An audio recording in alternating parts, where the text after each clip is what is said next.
Hi friends, నేను మీ Raghavender, US news Telugu. ఈరోజు మనం తెలంగాణ రాష్ట్రంలోని భద్రాద్రి కొత్తగూడెం జిల్లా పాల్వంచ పట్టణానికి ఆనుకొని ఉన్న పెద్దమ్మ తల్లి దేవాలయం వద్దకు వచ్చాము. అమ్మలు కన్నా అమ్మగా పెద్దమ్మ తల్లి దేవాలయం భక్తుల పాలిట ఇలవేల్పుగా భక్తుల కోరికలు తీర్చే కొంగు బంగారంగా పాల్వంచ పెద్దమ్మ తల్లి దేవాలయం ప్రసిద్ధికెక్కింది. ఆదివారం రోజు భక్తజన సందోహం పోటెత్తుతుంది. ప్రతి ఆదివారం పెద్దమ్మ తల్లి దేవాలయం జాతరను మరపిస్తుంది. నూతన వాహనాల పూజా కార్యక్రమాలు, అన్నప్రాసన, చెవులు కుట్టించుకునే కార్యక్రమాలు, మొక్కులు తీర్చుకునే కార్యక్రమాలు విరివిగా జరుగుతుంటాయి. అయితే భద్రాద్రి కొత్తగూడెం జిల్లాలో ప్రసిద్ధి పుణ్యక్షేత్రంగా అవతరించిన ఈ పెద్దమ్మ తల్లి ఆలయం వెనుక అనేక రహస్యాలు ప్రచారంలో ఉన్నాయి. అవేంటో మనం తెలుసుకుందాం.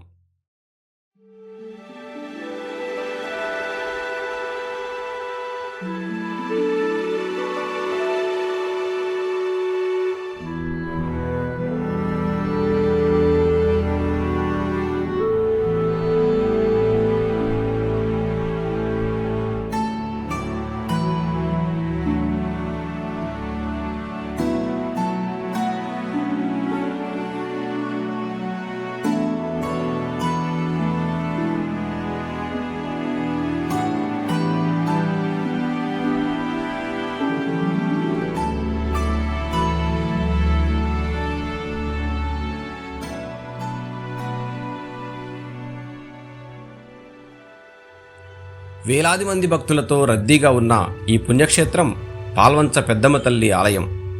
భద్రాద్రి కొత్తగూడెం జిల్లా కేంద్రమైన కొత్తగూడెం నుండి భద్రాచలం వెళ్ళు రహదారిపై జగన్నాథపురం గ్రామంలో ఈ పెద్దమ్మ తల్లి ఆలయం ఉన్నది. సాధారణ రోజుల్లో కంటే ఆదివారం రోజు భక్తులు ఎక్కువ సంఖ్యలో హాజరై తమ మొక్కులు చెల్లించుకుంటారు. ఒకప్పుడు ఈ ప్రాంతం చుట్టుపక్కల దట్టమైన అటవీ ప్రాంతం ఉండేది. ఇప్పుడున్న జగన్నాథపురం మీదుగా రాకపోకలు సాగించే ప్రజలు ఆశ్చర్యపోయే ఘటనలు అనేకం జరిగేవని చెప్పుకుంటూ ఉంటారు. ఇప్పుడు దేవాలయంలో ప్రాంతంలో పెద్ద చింత చెట్టు ఉండేది. ఆ చింత చెట్టు కింద ఒక పెద్ద పులి పడుకొని ఉండేది. ఆ పెద్ద పులి ఎవరిని ఏమనేది కాదట. దాంతో ఆ పెద్ద పులిని చూడటానికి వివిధ గ్రామాల నుండి ప్రజలు, భక్తులు వచ్చేవారట. కనకదుర్గమ్మ వారి వాహనం కూడా పెద్ద పులి కావడంతో అమ్మవారే ఇక్కడ ఉంటున్నారని ప్రజలు భావించేవారు. కొంతకాలానికి పెద్ద పులి కనిపించకుండా పోయిందట. దాంతో ప్రజలు ఆ చింత చెట్టు ప్రదేశంలోనే అమ్మవారి ఫోటో ఉంచి పూజలు చేసేవారు. కాలక్రమంలో భక్తుల రద్దీ పెరగడంతో 1962లో గ్రామ పెద్ద శ్రావణపు వెంకట నరసయ్య ఆలయ నిర్మాణానికి స్థలం దానం చేయగా కంచెర్ల జగ్గారెడ్డి మరికొందరు భక్తులు కలిసి కనకదుర్గ అమ్మవారి విగ్రహాన్ని ప్రతిష్ఠ చేశారని ఇక్కడి స్థల పురాణం చెబుతుంది. 1962లో గుడి మాత్రమే నిర్మాణం జరిగిందని, గుడి గోపురం కూడా నిర్మాణం జరగలేదని, తర్వాత కాలంలో పాల్వంచ, కొత్తగూడెం, ఇటు మణుగూరు ఇవన్నీ పారిశ్రామిక కేంద్రాలుగా మారిన తర్వాత భక్తుల రద్దీ పెరగడంతో పెద్దమ్మ తల్లి దేవస్థానాన్ని అప్పటి మంత్రి తుమ్మల నాగేశ్వరరావు ప్రత్యేక చొరవ చూపించి ఆలయ అభివృద్ధికి శ్రీకారం చుట్టారు. 2002 సంవత్సరంలో ఈ దేవస్థానమును దేవాదాయ శాఖ పరిధిలోకి తీసుకువచ్చారు.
ఆలయ కమిటీలు ఏర్పాటు చేసి గుడిని పునర్నిర్మాణం చేశారు. భక్తుల కోరిక మేరకు శ్రీ మహాకాళి, మహాలక్ష్మి, మహాసరస్వతి, పెద్దమ్మ తల్లి అమ్మవార్లుగా ఇక్కడ వెలవడం జరిగింది. గత కొన్ని సంవత్సరాల క్రితం అమ్మవారి పునఃప్రతిష్ఠ కూడా జరిగింది. అక్కడ నుండి అమ్మవారి యొక్క కార్యక్రమాలు చాలా వైభవంగా, దేదీప్యమానంగా జరుగుతున్నాయి. పెద్దమ్మ తల్లి ఆలయంలో పెద్ద ఉత్సవం అంటే అది దసరా పండుగే. దేవీ నవరాత్రుల ఉత్సవాల సందర్భంగా భక్తులు వేలాదిగా హాజరై మొక్కులు చెల్లించుకుంటారు. ఈ పెద్దమ్మ తల్లి ఆలయం పాల్వంచ బస్టాండ్ నుండి 4 కిలోమీటర్ల దూరంలో ఉన్న ఈ ఆలయం ఎంతో ప్రాముఖ్యత సంతరించుకుంది. హైవేపై ప్రయాణించే ప్రతి ఒక్కరూ కనీసం మనసులో అమ్మవారిని ఒక్కసారి రోడ్డుపై నుండే ధ్యానించుకొనుట ఆనవాయితీ. ప్రతి ఆదివారం వందల సంఖ్యలో జిల్లా నలుమూలల నుండి భక్తులు అమ్మవారిని దర్శించుకుంటారు. ఇక ఆషాఢ, శ్రావణ మాసాల్లో అయితే భక్తుల రద్దీ విపరీతంగా ఉంటుంది. ఇక్కడ కొత్త వాహనాలకు పూజ చేయించడం చాలా మంచిదని ప్రజల నమ్మకం. ప్రతి శుభకార్యానికి ముందు అమ్మవారిని దర్శించుకొనుట శుభప్రదంగా భావిస్తారు. జంతు బలి ద్వారా అమ్మవారిని శాంతింపచేస్తే అమ్మవారి కృపకు పాత్రులమవుతామని ఇక్కడి ప్రజల విశ్వాసం. ఈ ఆలయానికి కొత్తగూడెం బస్టాండ్ నుండి బస్ సౌకర్యం కలదు. సిటీ బస్ సౌకర్యం కూడా ఉన్నది. దేవాలయంలో అర్చన మరియు ఇతర పూజల కోసం టికెట్ సౌకర్యం ఉన్నది. పండుగ రోజుల్లో ప్రత్యేక దర్శనం టికెట్లు కూడా అందుబాటులో ఉంటాయి. ఈ ఆలయం చుట్టూ గదులు మరియు ఫంక్షన్ హాళ్లు కూడా విరివిగా అందుబాటులో ఉన్నాయి. గుడి లోపల అన్నప్రాసన కార్యక్రమాలు, చెవులు కుట్టే కార్యక్రమాలు ఎక్కువగా జరుగుతుంటాయి. ఈ ఆలయం ప్రతిరోజు 6 గంటలకు తెరిచి రాత్రి 8 గంటలకు మూసివేయబడుతుంది. ఇక్కడ జంతుబలి ఇచ్చే సాంప్రదాయం అధికంగా ఉంది. గ్రామస్తులు జంతుబలి ఇవ్వటం వల్ల దేవతకి మంచి పూజలు జరుగుతాయి అని బలంగా నమ్ముతారు. ఈ ఆలయంకు అందుబాటులోనే జంతుబలి స్థానం కూడా ఉన్నది.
నారాయణ